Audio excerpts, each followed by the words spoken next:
Welcome to another episode of the Michael Yardney podcast. In an age where financial transactions have largely moved online, the prevalence of financial scams has surged, catching many Australians off guard. The Australian Competition and Consumer Commission reports that Australians lost a record $3.1 billion to scams in 2022. That's an 80% increase on the total losses recorded the year before. This staggering loss highlights just how cunning some of the scammers are, but it's also their ability to adapt to changing technologies and exploit new vulnerabilities.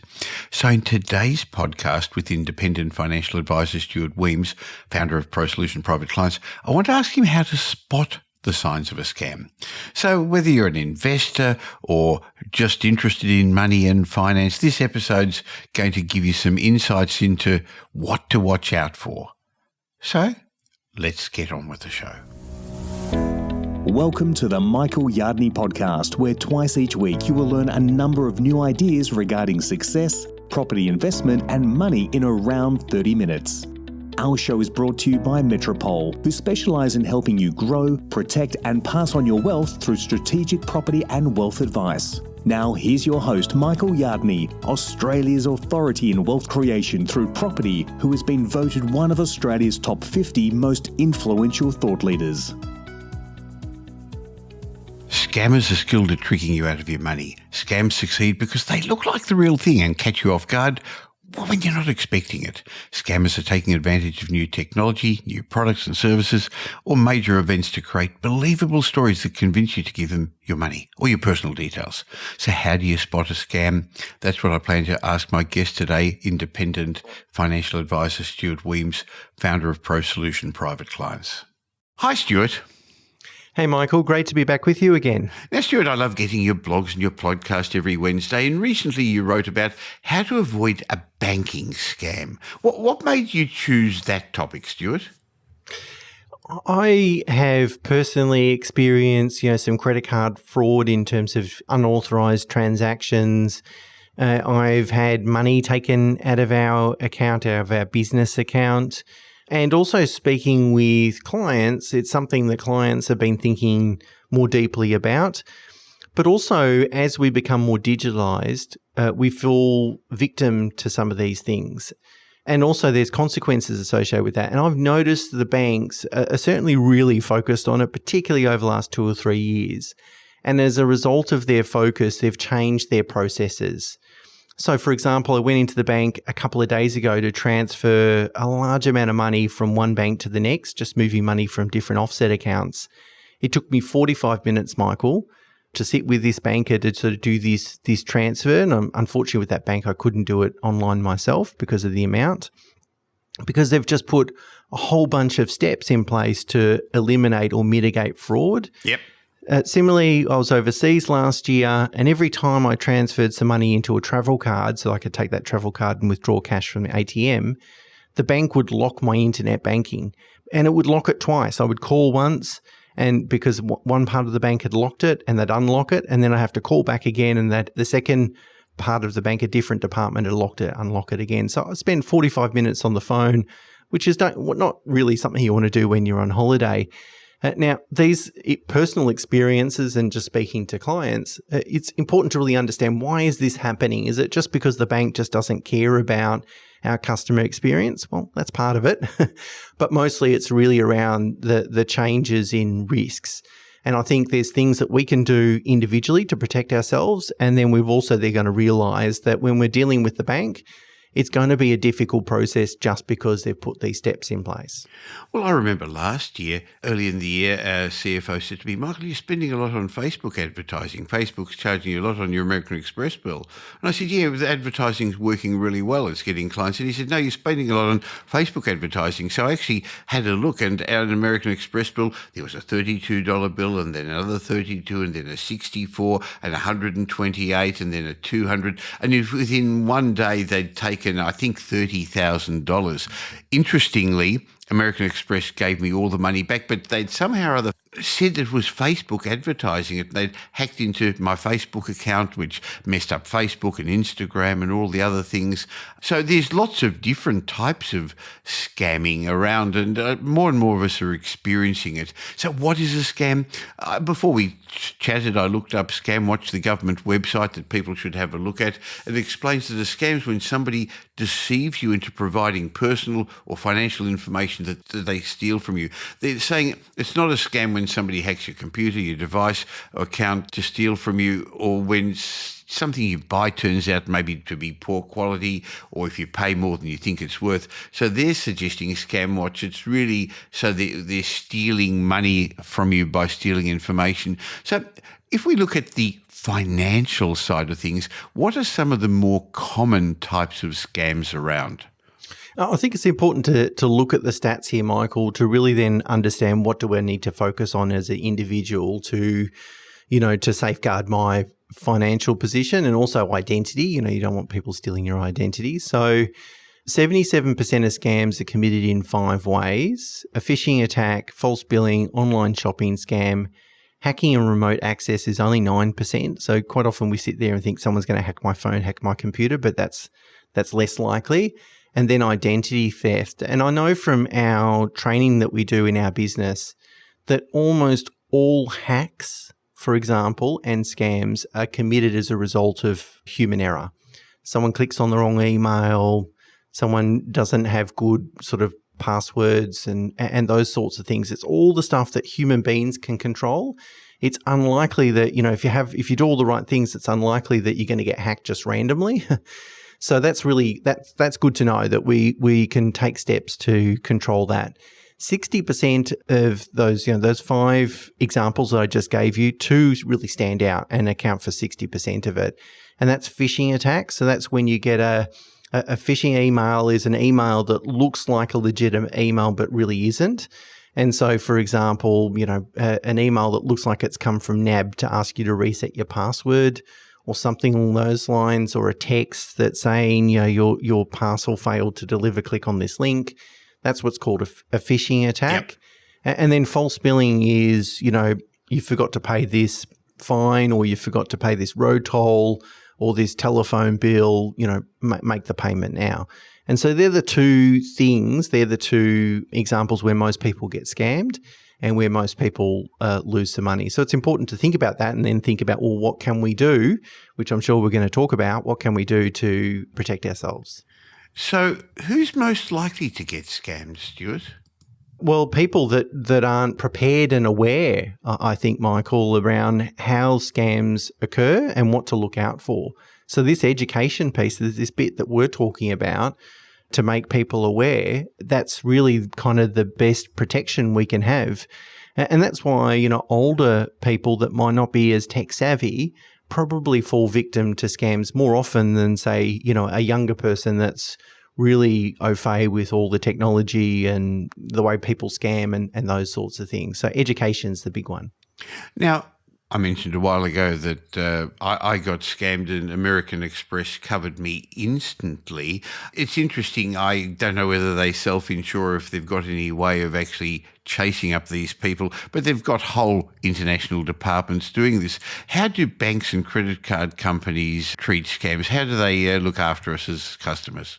There's 2 things. There's 2 principles. If you've taken all reasonable steps to protect yourself, so that is you haven't shared your login details, you haven't done anything really silly, and you've informed the bank as soon as possible, most likely then the bank will be liable, not you. The UK's got a very stringent kind of code of conduct on this where almost no matter what the customer does, the bank is liable. Well, that doesn't occur in Australia, but the Australian government is putting a sort of scams code framework together. So that hasn't happened yet. And I think that'll be good because that'll sort of clarify where the liability lies. But certainly there is an onus on the customer to take all reasonable steps, which we're going to talk about in a second, to make sure they protect yourself. I've never suffered any loss. I mean, I've had a lot of things happen, and some of the examples I gave a few moments ago, and I've never suffered a financial loss. So I think if you're taking all the right steps, you're doing all the right things, there's no such thing as, absolute protection, but most chances are it'll be the bank's liability, not yours. Okay, so what steps can we take to minimise our risks? Okay, the first one is password manager. Have good password habits is critical. And the most important thing with a password is the length of the password, not the complexity thereof. So Michael Yardney's property, for example, as a password is a good, strong password. Even though it's predictable, it's easy to remember. Okay, it doesn't have any numerals or, you might throw some capitals or some other characters in there. That's good to have, but it's not critical. The password length is key. Interesting. Now, the other thing too is not using the same password or even login credentials across all websites. Because once I learn what that is, I can guess what your password is everywhere. I'll log into your banking and those sorts of things. So the best way to deal with that is to use a password manager. And something we implemented in our business a number of years ago and has dramatically improved the security of all our logins, and I use it for all my personal stuff as well. And it allows me then to set some random 20-character long password that I never need to remember. And I can have a random 20-character long password for almost every website that I log in or internet banking or whatever it might be. And it makes it perfectly secure. So I use LastPass. I use other ones, and that ends up on my phone, on my iPad, as well as my computer. So you're right, you don't have to remember them at all. Yeah, that's right. And we're creatures of habit, and everyone kind of uses, or at least used to, hopefully, use the same password across all websites. It's the number one thing that's going to be a problem. And also, once you've got a password manager, it means you don't need to write this stuff down. So sometimes we email ourselves passwords. If we don't have a password manager, we write it on a piece of paper and stick it to the computer, do those sorts of things. That's the sort of human error thing that's going to see you become unstuck and fall victim to a scam. Okay, so one of the ways to minimise your risk is use a password manager. What else? Be really vigilant with emails, texts and phone calls, particularly or especially from people that you don't know who they are. So, Michael, if I emailed you, for example, we email each other regularly, and I go and ask you for $10,000. I don't know how you're going to respond to that, but at least it's not a scam. I'm genuinely asking you for that. But if you're getting an email from someone you never heard of, someone that purports to be from a bank or some other institution, the best thing to do is assume that it's fraud immediately. And then look for proof otherwise to disprove that. So be ultra skeptical based on everything that you receive. And never click on the links that come with it on your phone or in emails. Yeah. You're better off to ignore an email and maybe risk upsetting someone in the future because you didn't respond to it than clicking or testing. But if it's email, look at the email address that's come from. If it's unusual or if it's not exactly the bank's nab.com.au, for example, if it's not the bank's address, be really skeptical. But really, and the same with text scams are more common these days as well. Parcel not delivered, road toll, those sorts of things. Never click on the link. The institutions that we trust understand that they need to maintain trust with us and won't send messages like that. And again, if you get a phone call from someone that's saying they're from NAB or picking on NAB, Westpac or whatever it is, again, the best thing you do is just assume that it's a scam and don't give them any information, and you go and verify that person. So you can ask them for a reference number and you call back the general line and quote the reference number, for example. That way you can verify who you're really talking to. Makes sense. And I know that you log into your banking daily to keep a track to see if there's any unusual transactions. Also keep track of my wife's shopping, Michael, which is that's a task in and of itself.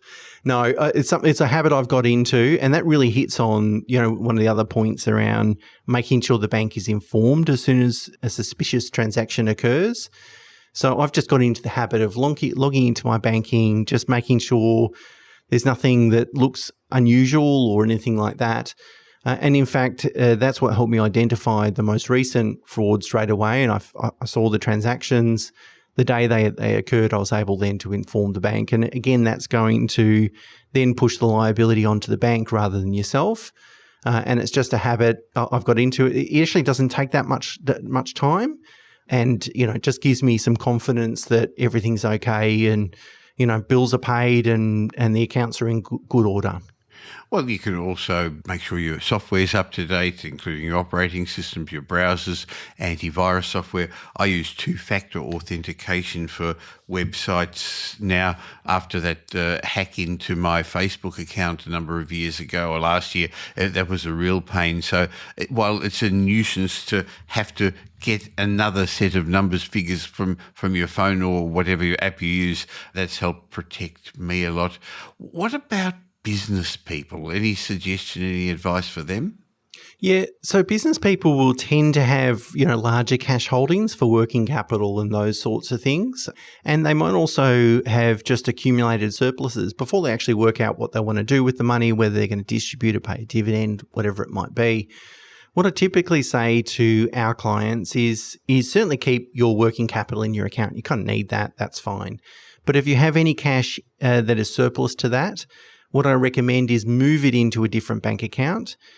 Sometimes, and you speak to your accountant about this, but it can be into a different entity as well, so a non-trading entity, and into a bank account that has limited access.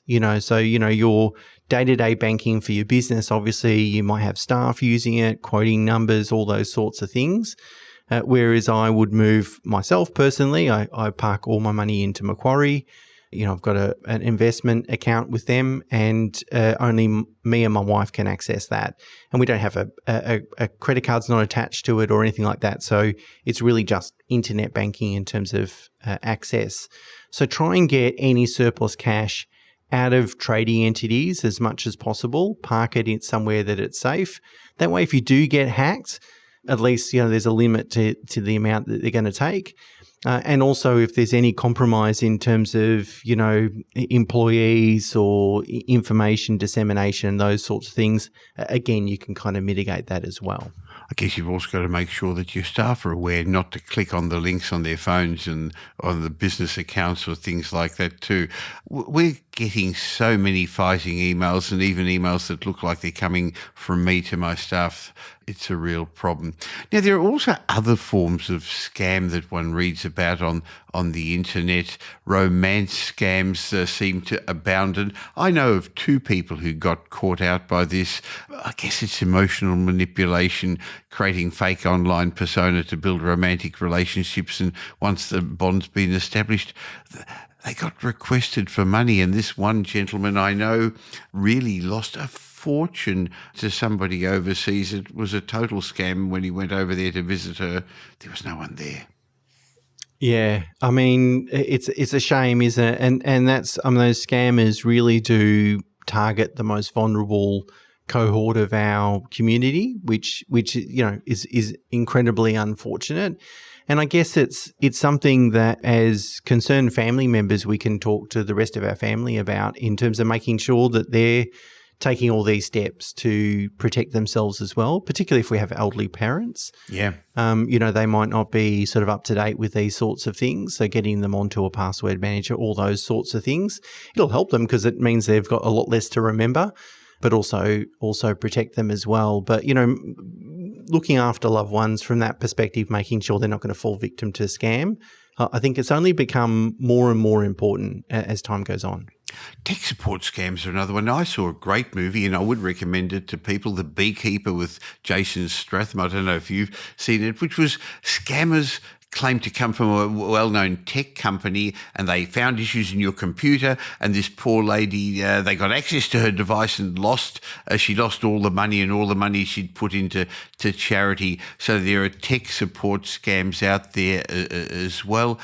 And I guess in the area that we're talking about, and let's use the word scam loosely, lightly here, there are also investment property scams. There have been people who have actually scammed by pretending they're their solicitor conveyancer and taking deposits. But there's also people who lure investors with the promise of high returns, promoting properties that are overvalued.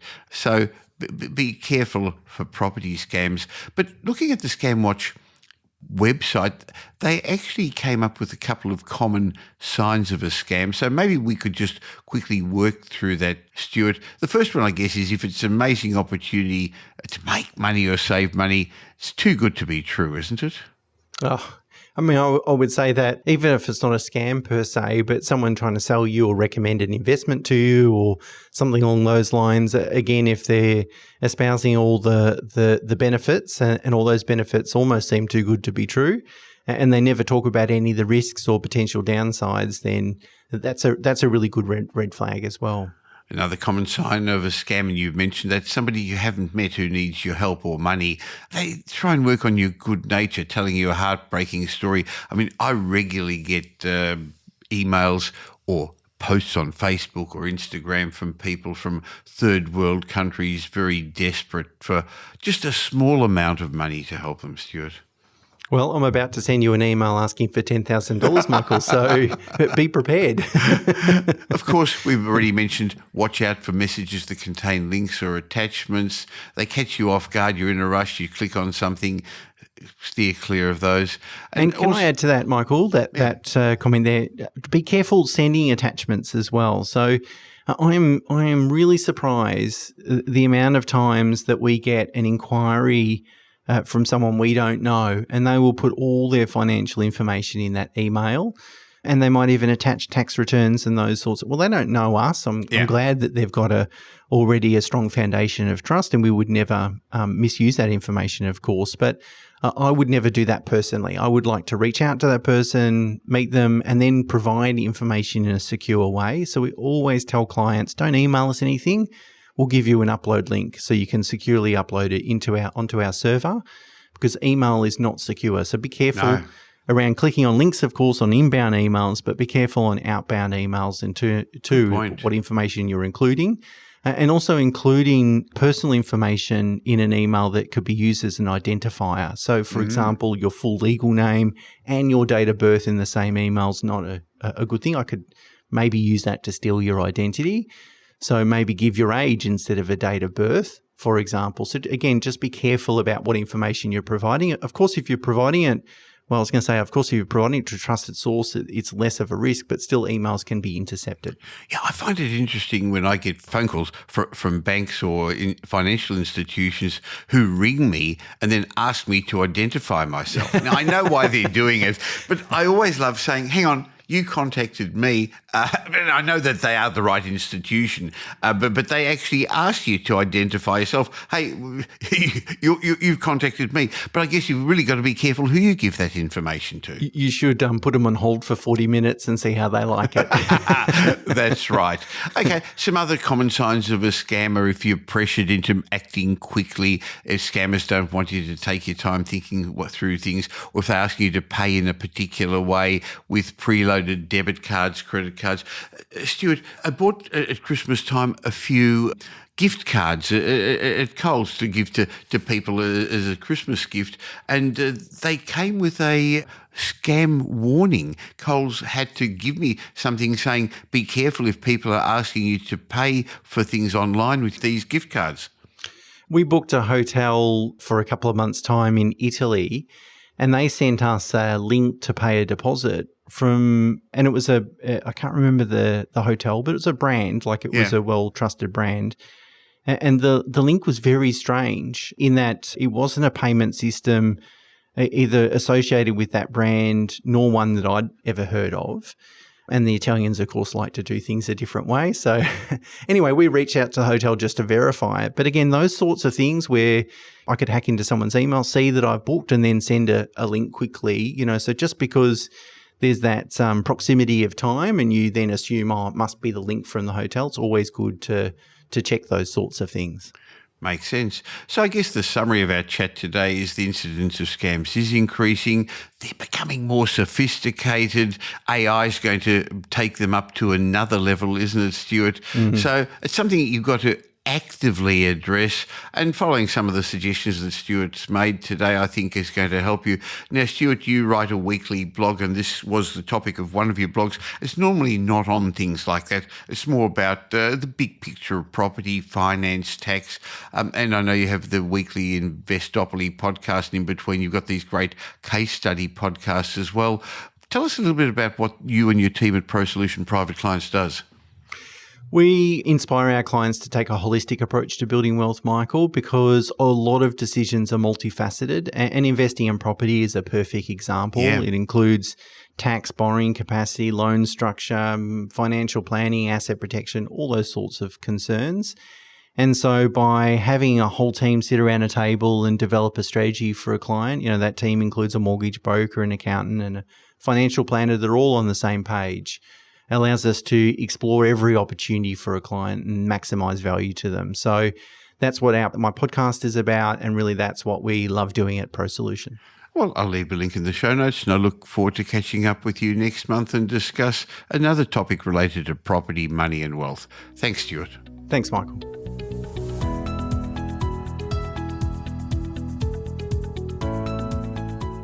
Well, as always, Stuart Wemyss had some great information, and today we didn't talk about property, we talked about financial scams, but hey, they're so prevalent at the moment, and I'd actually forgotten until I started speaking with Stuart about a couple of the scams I've been involved in, and fortunately, by doing the right things, haven't lost any money in. If you got some benefit from today's show, if you want to get information from my regular guests twice a week, and you don't currently subscribe or follow the show, just stop for a second, go to whichever podcast app you're listening to, and follow this show so you get our regular downloads. And I've got a special bonus for you too. Go to podcastbonus.com.au. I'll leave a link in the show notes, and I'll leave you a list of reports and ebooks as my way of saying thank you. By the way, it'd be great if you left us a review as well. That actually helps more people find out about the show. In a moment, I'm going to share my popular mindset message with you, but I just want to remind you that in Australia, most people who become successful, financially successful, either start a business or invest in real estate. In fact, you can do the same. In my mind, your property investment should be treated as a business, because when you do that, you move from we have a job and use your precious personal time to invest to having a life where your business investing works for you. And the time's never been better. The world is moving on. Our property markets are moving on. But there's also a great opportunity for you to join us at Wealth Retreat 2024, which starts on the 27th of April. But there's still a limited number of places available for you to join us. Look, this event sells out every year, but there are some places available. And Stuart Wemyss is doing a special presentation on the lessons he's learned in property and in business over the last 20 years. But the theme of Wealth Retreat is always, where are you going to be in 5 years' time? And you arrive on Friday night with ideas and dreams and walk out on Wednesday with goals, plans, and a toolbox full of new tools to redefine all areas of your life, not just money, but finance, health, relationships, contribution, spirituality, not just property. And if those 5 days make you even 1% more focused, more fired up and effective in 2024, what would that be worth to you? And if you could finish the next 5 years of your life even just 10% better in those areas, what would that be worth for you? Oh, look, by the way, you can't book in. Go to wealthretreat.com.au and leave us your details, and we'll call you to make sure it's right for you. And maybe you can still lock in one of the few early bird discounts left. And I want to talk to you because I'm going to offer you, if it's right for you, I'll back you with my money back guarantee. wealthretreat.com.au. Now here's Michael's mindset message. Remember, a change in your thinking will lead to a change in your life. Today, in my mindset message, I'd like to talk to you about ways to improve your life satisfaction. And I got the concept for today's chat from a blog I read from Rob Dix, who interestingly runs a British property podcast. And I was interested to read that he said that happiness is the art of wanting what you already have. Isn't that interesting? Let me repeat that. I think it's worth it. Happiness is the art of wanting what you already have.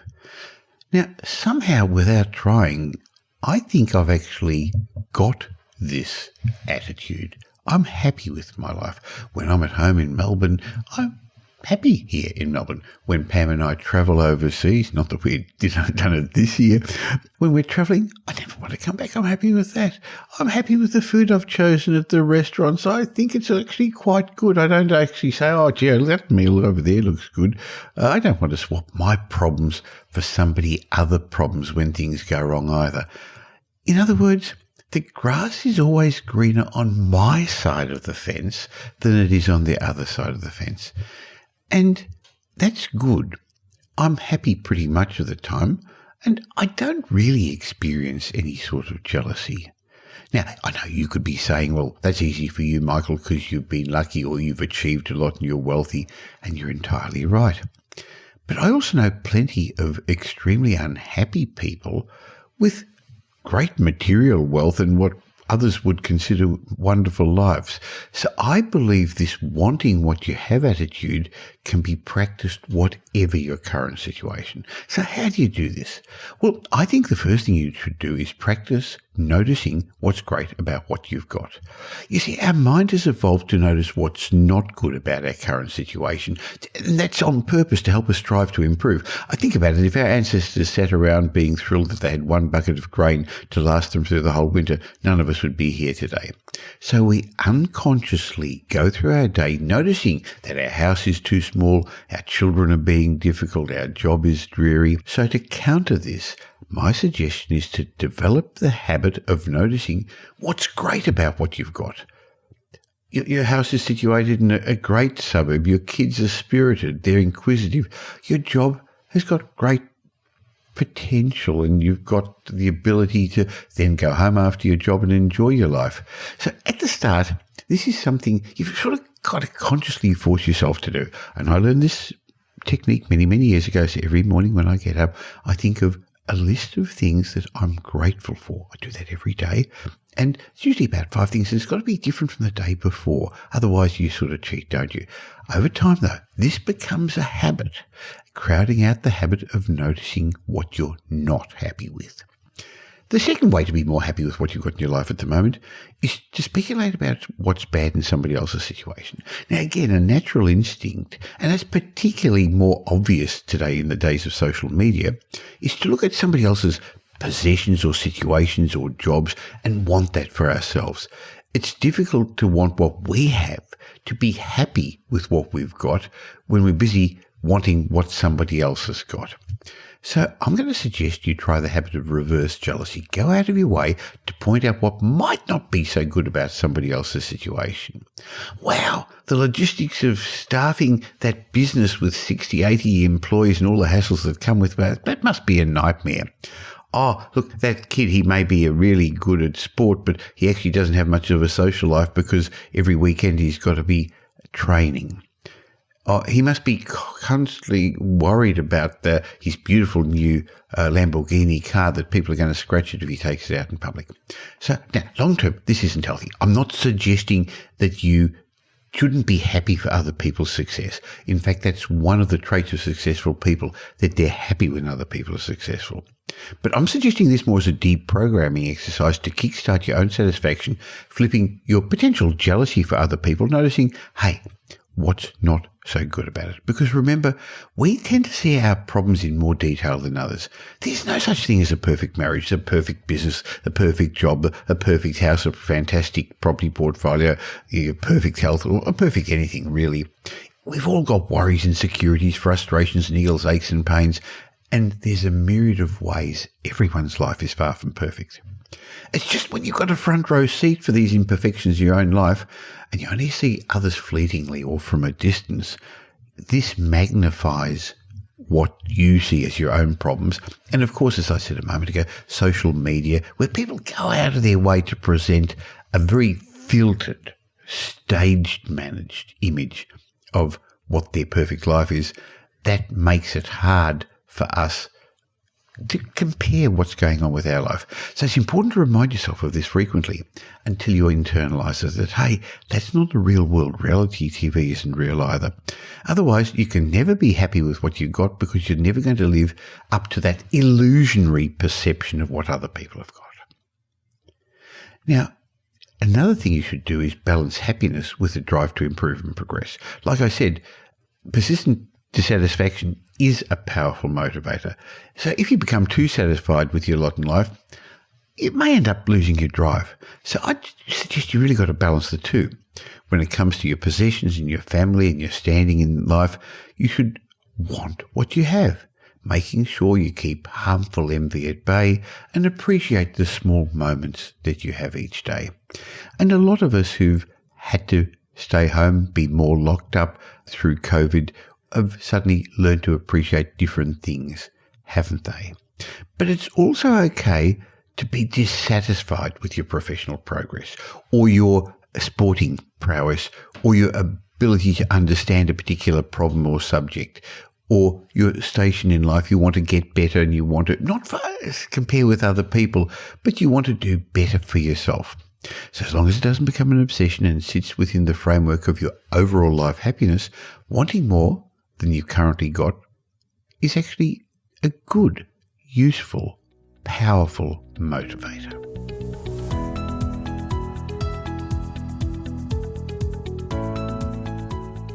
Well, thanks for spending the last little while with me, and I hope you got some benefit from this show. If you did, and you know somebody else who'd also benefit, please tell them about the Michael Yardney podcast. There's a share button on every podcast app.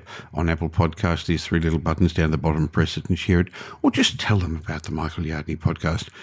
I hope you're going to be doing them a favour, and you'll definitely be doing me a favour and helping me in my quest to make as many people as possible financially literate.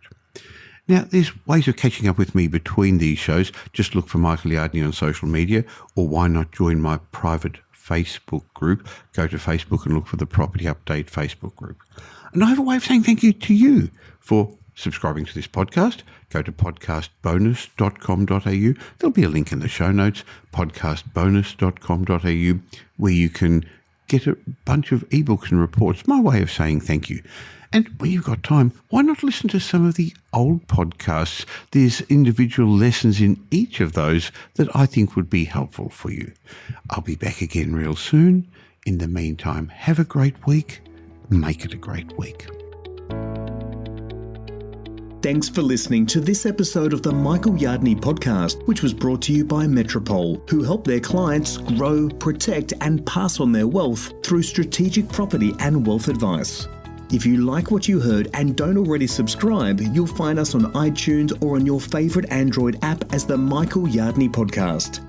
Watch out for our next show, which comes to you twice a week, and you'll learn some new ideas about property investment, success, and money in around 30 minutes. To get more of Michael's thoughts, go across to www.propertyupdate.com.au and sign up for his daily morning briefing, and you'll hear from not only Michael but a group of leading property success and money experts. And just a reminder that the information you heard in this show today is general educational advice and not specific investment advice, as we don't know your personal circumstances. If you're looking for specific advice, why not ask the team at Metropole to help you?